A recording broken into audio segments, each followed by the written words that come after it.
नई बाबरी के समर्थन में है, उसके खिलाफ है। आप इस नई बाबरी के समर्थन में है, इसके खिलाफ है। महिला समस्या पे होनी चाहिए। आप इस नई बाबरी के समर्थन में इसके खिलाफ है, जिस पे बात नहीं करना, नहीं बोल रहे आप इस नई बाबरी के खिलाफ हैं? हुमायूं कबीर के साथ एकदम नहीं, आप इस नई बाबरी के खिलाफ हैं। आप बोल नहीं पाएंगे, आप बोल नहीं पाएंगे, क्योंकि अगर आप नई बाबरी के खिलाफ बोलेंगे तो आपका वोट बैंक डेंट होगा सर, आपका वोट बैंक डेंट होगा। आप ये नहीं बोलेंगे। हुमायूं कबीर को आप बी टीम कहते हैं, लेकिन आप ये नहीं कहते। शिवम, मैं आपके पास आ रही हूँ, सुनिए, ठीक है शिवम, वो वोट बैंक की चिंता कर रहे हैं। क्या ये बात समझ आ रही है बीजेपी को भी कि जब वो बाबरी की बात करेंगे तो बंगाल टू यूपी एक एजेंडा और एक वोट बैंक की राजनीति सेट होती है? शिवम, देखिए सुचारिता जी, 6 दिसंबर 1992 को एक जो ओरिजिनल खिलौना था जो इस देश के लिए घातक था, उसको तोड़ दिया गया। कुछ राष्ट्रहित वाली ताकतों ने उसको तोड़ दिया। उसके बाद बच्चा रोया, चीखा, चिल्लाया, तांडव किया, तो लोगों को लगा कि एक काम कर देते हैं, एक नकली लाकर दे देते हैं। मतलब रिबॉक नहीं तो रिबूके ही सही, ओरिजिनल वाला था नहीं तो अब नकली बना रहे हैं। लेकिन ये बात ठीक है कि जैसे पहले राष्ट्रहित वालों ने ओरिजिनल को तोड़ दिया था, ऐसे ही नकली भी चलने वाला, रहने वाला नहीं है। और जहां तक बात इस देश में मस्जिद बनाने की है, इस देश में मुझे लगता है हर शहर में शायद कुछ 100 हजारों में मस्जिद होंगी। किसी को मस्जिद से परेशानी नहीं है। और जो सामने वाले हैं, जो बनाने वाले हैं, इनको भी मस्जिद से प्यार नहीं है। इनको सिर्फ इस देश के हिंदुओं को चिढ़ाना है, जलाना है, उनके जो जख्म हैं, जो इस देश के जख्म हैं, उन पर नमक रगड़ने का काम करना। वरना अब्दुल कलाम के नाम पर मस्जिद बनाई जाती, किसको विरोध है? इस देश में हजारों मस्जिद है, किसको विरोध है? लेकिन दरअसल बस हिंदुओं का अपमान करना है। लेकिन जैसे ओरिजिनल खिलौना तोड़ दिया गया, नकली का भी कोई आधार इस देश में रहने वाला नहीं। और अब आपने कहा कि भाई बंगाल से यूपी तक उसकी बात होगी। हुमायूं कबीर को हम नहीं ला रहे, हमने नहीं पैदा किया है, वो अभी टीएमसी में था। टीएमसी में देखा है, टीएमसी की सरकार के सामने ही वो मस्जिद बना रहा है। और एक और चीज कहना चाहता हूं, उसने 11 बॉक्सेस, 11 जो दान पात्र होते हैं उनको लगाया, उनका रिबन काटा। रिबन काटने के कुछ 15 मिनट में उनमें पूरे के पूरे 11 डब्बे भर गए। अप्रॉक्सीमेटली 2 करोड़ 37 लाख रुपया उसको डोनेशन में मिला कुछ घंटों में यूपीआई के थ्रू। तो भैया हम नहीं बना रहे। जिन लोगों का ओरिजिनल खिलौना तोड़ दिया गया था वो रिबू के खरीदने के चक्कर में, लेकिन इस देश में ना बाबर, ना बाबरी और ना उन जैसे लोगों की कोई जगह थी, है और रहेगी। ना है और ना रहेगी। अब रशीदी साहब, आपने सुन लिया, आपने मोहसिन साहब को भी सुना और वो खुलकर कह रहे हैं कि भाई देश का मुसलमान, ये वो भी कह रहे हैं, अनुराग जी भी कह रहे हैं, शिवम जी भी कह रहे हैं कि भाई देश के मुसलमान का कोई रिलेशनशिप ही नहीं है, कोई रिश्ता ही नहीं है, कोई जुड़ाव ही नहीं है बाबर के साथ। अब मैं आपसे पूछती हूं, अगर ये जुड़ाव नहीं है, पहले तो बताइए है कि नहीं, और अगर नहीं है तो क्यों एक नई बाबरी?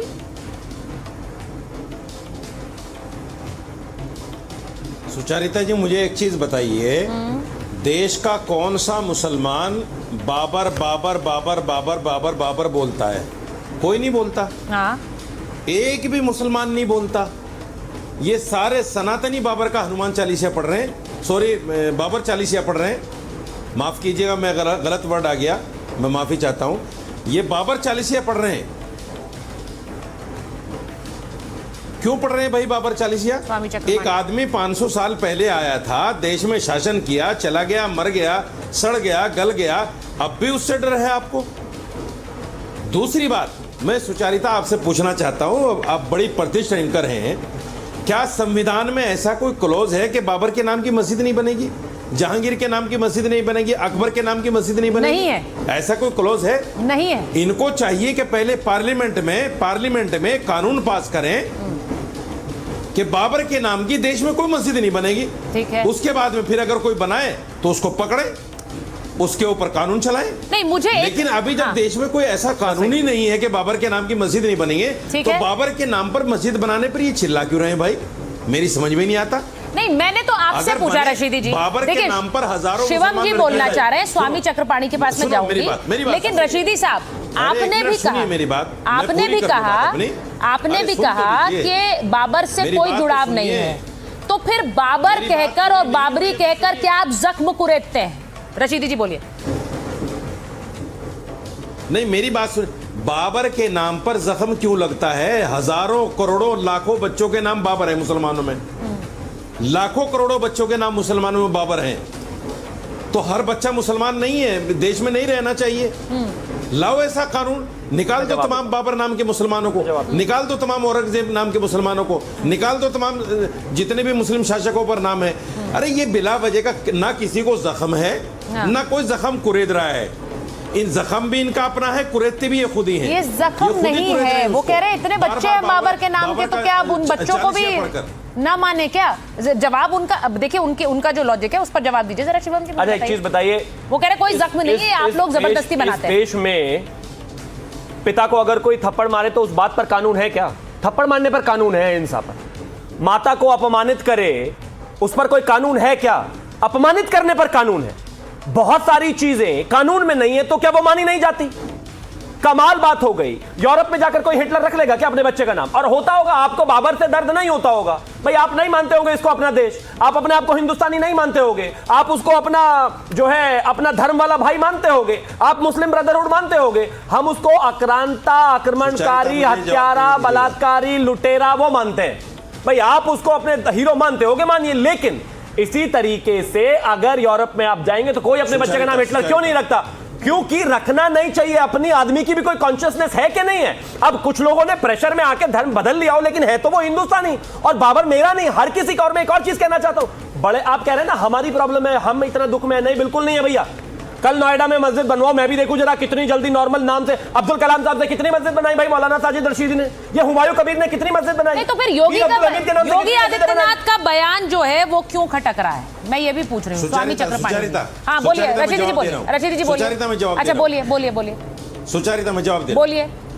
देखिए मैं सुचारिता ये कहना चाहता हूं, ये समझिएगा इसको, ये समझना नहीं चाहते असल में इन बातों को। ये कहते हैं 2 और 2 5 होते हैं, ये 2 और 2 4 को समझना नहीं चाहते। ये है कि जब कानून नहीं है कि बच्चे का नाम नहीं रखोगे बाबर, मस्जिद का नाम नहीं रखोगे बाबर, मदरसे का नाम नहीं रखोगे बाबर, किसी भी चीज का नाम नहीं रखा जाएगा बाबर। जब देश में ऐसा कानून नहीं है तो ये क्यों चिल्ला रहे हैं? समझ में ही नहीं आ रहा है मेरी। बाबर से रशीदी जी मुझे लगता है आप समझ, रशीदी जी नाम रख रहे हैं बाबरी। बाबरी का इतिहास क्या है इस देश में, ये क्या हम नहीं जानते? हम क्या ऐसा नहीं किया? नहीं, अगर हम उस चिड़िया की तरह बन जाए, घोंसले के अंदर मुंह छुपा ले, तो हमें क्या पता नहीं चलेगा बाहर बारिश हो रही है? सुनिए मेरी बात, नहीं आप सुनिए मेरी बात रशीदी जी। बाहर क्या पिछले सालों में क्या हुआ है क्या पता नहीं है आपको? बाबरी का इतिहास और राम मंदिर का इतिहास क्या रहा है? आप मुझे ये बताइए, 6 दिसंबर को क्यों रखा गई नींव? 6 दिसंबर को क्यों नींव रखी गई? कोर्ट ने कह दिया कि मंदिर तोड़ के मस्जिद नहीं बनी। आपने रशीदी जी आप दोनों बातें मत करिए ना। मंदिर तोड़ के मस्जिद नहीं बनी। मुझे स्वामी चक्रपाणी को भेजिए जरा। नहीं, मेरी बात सुनिए, मेरी बात सुनिए रशीदी जी। फिर बाबर, योगी आदित्यनाथ का बयान, वो कह रहे हैं फिर से बाबरी नहीं बनेगी। स्वामी चक्रपाणी जी, यहां रशीदी जी कह रहे हैं कोई हिंदू सेंटिमेंट नहीं है इससे इर्द गिर्द, ये जबरदस्ती राजनीतिक पार्टियां बनाती हैं। बाद में बाबरी बन गई, पूछ लूं ना मैं, हिंदू सेंटिमेंट है कि नहीं? एक मिनट रुकिए ना, ये हिंदू सेंटिमेंट है कि नहीं है? बोलिए। नहीं जाने दिया रक्षा दल वालों को? सुचारिता जी, सुचारिता जी देखिए, अरे मौलाना साहब चुप रहो। हाँ अब बोलिए। सुचारिता जी देखिए, कितना दुर्भाग्य की बात है कि देश पे आक्रमणकारियों को लेकर के और मौलाना साहब उनकी पैरवी कर रहे हैं। और आप कितना, यह किसी भी विश्व के देश में ऐसा नहीं होगा कि जिस देश पे आके लूटने वाले होंगे उसका महिमा मंडन कोई करता हो, और जो करता है वो राष्ट्रद्रोह के संज्ञा में आता है। आप जरा सोचो, जिन मुगलों ने हमारे हजारों लाखों मंदिरों को तोड़ा, हमारी देश के स्वाभिमान स्मिता को तार तार किया। आप देखो राम मंदिर को ही देखो, इतनी वर्षों की लड़ाई के बाद जब निर्णय आया तो राम मंदिर को एक जगह बना, दूसरी जो 6 एकड़ जमीन मिली, 6 एकड़ मुस्लिम पक्षकारों को, वो बाबरी मस्जिद के लिए नहीं, एक मस्जिद बनाने के लिए जमीन मिली। ये नहीं मिली कि तू बाबरी मस्जिद बना दो। तो क्या आप जरा बताओ। और उसके बाद जब निर्णय सर्वोच्च न्यायालय से सुचारिता जी आई तो यही मौलाना साहब जो है कह रहे कि ये हिंदू अधिकतर जो है बाबरी चिल्लाते हैं। यही मौलाना साहब ने बयान दिया कि एक दिन आएगा समय कि राम मंदिर तोड़ के हम बाबरी मस्जिद बनाएंगे। यही मौलाना साहब ने बोला। ये किस मुंह से बोल रहे हैं कि जी बाबरी मस्जिद हिंदू बोलते हैं? अरे भाई, आप ही के सपने में बाबर और औरंगजेब आते हैं। हिंदू और कोई भी राष्ट्रभक्त इस बात को नहीं सोच सकता। हमारे माननीय मंत्री जी बैठे जो बोल रहे थे वो एक राष्ट्रभक्त व्यक्ति है। हमारे राष्ट्रीय प्रवक्ता बीजेपी के वो राष्ट्रभक्त व्यक्ति है, वो क्या करे, हर कुछ संविधान से नहीं होता। ये संविधान में नहीं लिखा है कि तुम औरंगजेब के नाम पे और बाबर के नाम पे मस्जिद बनाओ। किस संविधान में लिखा है भाई? यह तो आपकी कम से कम नैतिक जिम्मेदारी है कि जिन लोगों ने हमारे देश को लूटा, उन लुटेरों के नाम पे आप मस्जिद बना रहे हो और उसकी पैरवी में बोल रहे हो। नहीं, और यहाँ पर देखिए मेरे साथ हुमायूं कबीर जुड़ने वाले हैं, लेकिन मैं पहले एक बार सोफिया जी के पास जा रही हूँ।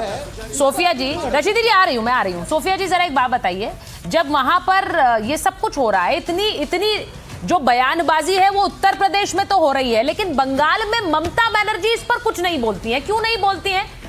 ममता बनर्जी चाह रही है, इस पर बोलेंगी तो नुकसान है, नहीं बोलेंगी तो भी नुकसान है।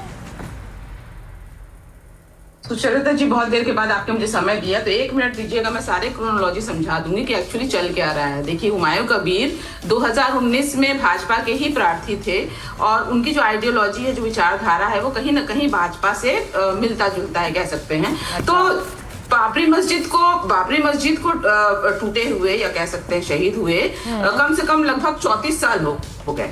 34 साल में उनको कभी भी ये बात ख्याल नहीं आया, लेकिन चूंकि बंगाल में 2 महीने बाद चुनाव होना है, अचानक से रातों रात उनको एक स्वप्न आता है और सपना देखते देखते उनको लगता है कि भाई बाबरी मस्जिद बना देना चाहिए। देखिए, ये बिल्कुल बच्चा समझ रहा है बंगाल का कि ये जितने भी सेक्युलर वोट्स हैं, मुसलमानों के वोट्स हैं, 30% हम जानते हैं यहाँ पर माइनॉरिटीज है, उसके वोट को काटने की ये जो साजिश है, कह सकते हैं, मैं खुलकर कहती हूँ कि ये भाजपा की बी टीम है।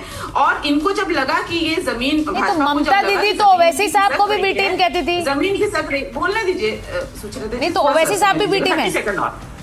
30 सेकंड दीजिएगा जी। बिल्कुल समझ वो में भी आता है। ये भी जब लगता है कि मुसलमानों का वोट बिल्कुल एक तरफ है, तो ऑब्वियसली उसको काटने के लिए बहुत सारी प्लानिंग आती है। और देखिए, हिंदू मुसलमान इंडिया पाकिस्तान से उठकर हमें और भी। तो सोफिया जी आप ये कह रही हैं, सुनिए सोफिया जी आप ये कह रही हैं, एक सेकंड सोफिया जी आप ये कह रही हैं कि 1 साल पहले, सुनिए सोफिया जी आप ये कह रही हैं, बीजेपी ने एक प्लान बनाया, उन्होंने कहा कि हुमायूं कबीर अपनी पार्टी से हटाओ, इनको टीएमसी में प्लांट करो, फिर वो टीएमसी से भी एक तरह का रिबेल दिखाएंगे, वो अपनी पार्टी अलग बनाएंगे, मस्जिद का ऐलान करेंगे, नई बाबरी का ऐलान करेंगे, और उस समय फिर योगी आदित्यनाथ बयान देंगे। पूरी पटकथा लिखी हुई है और इससे फायदा होगा बीजेपी को।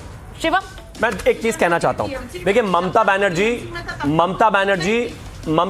अब मैं बीच में बोला नहीं आपके। अच्छा एक सेकंड, शिवम रिस्पॉन्ड कर। देखिए ममता बनर्जी नहीं, शिवम रिस्पॉन्ड कर। मैं ममता बनर्जी के रिबेलियस नेचर का बहुत प्रशंसक हूं। मैं मानता हूं कि वो इस देश की जो रिबेलियस नेता है, इसमें कहीं कोई शक नहीं है, और वो इतना अग्रेसिव रहती है, मुझे बहुत पसंद है, मैं खुद भी बहुत अग्रेसिव रहता हूं। लेकिन ममता बनर्जी का अभी याद होगा आपको, पिछले दिनों एक ईडी रेड में, वो जहां पर ईडी रेड कर रही थी वहां गई और फाइल लेकर चली गई, फाइल लेकर भाग गई। कल एक काम कर दे ममता बनर्जी, कल जो है बाबरी मस्जिद जहां बन रही है वहां पहुंच जाएं और सिंबॉलिकली वहां से एक ईंट लेकर भाग जाएं, मैं मान जाऊंगा हुमायूं कबीर हमारा आदमी है। गजब बात हो गई। मतलब जब आपके यहां पर ईडी रेड पड़ती है तो फाइल लेकर भाग जाती, कल ना बनने देना मस्जिद, पहुंच जाए उसी एरिया में और कहे कि मैं अपनी लैंड पर ये बाबरी मस्जिद नहीं बनने दूंगी, मैं इसके खिलाफ हूं, हम मान जाएंगे वो हमारा आदमी है।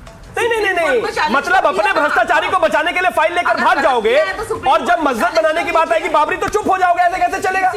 नहीं दीदी, ऐसे कैसे चलेगा बताइए? ये आपका रिबेलियस नेचर अब कहाँ चला गया? आपका रिबेलियस नेचर अब कहाँ चला गया? चलिए राम मंदिर मेरे साथ चलिए, बाबरी मस्जिद के खिलाफ कोर्ट केस कर दीजिए, उसमें ममता बनर्जी खुद चली जाए उसको रिप्रेजेंट करने। आजकल तो लॉयर भी है वो, आजकल लॉयर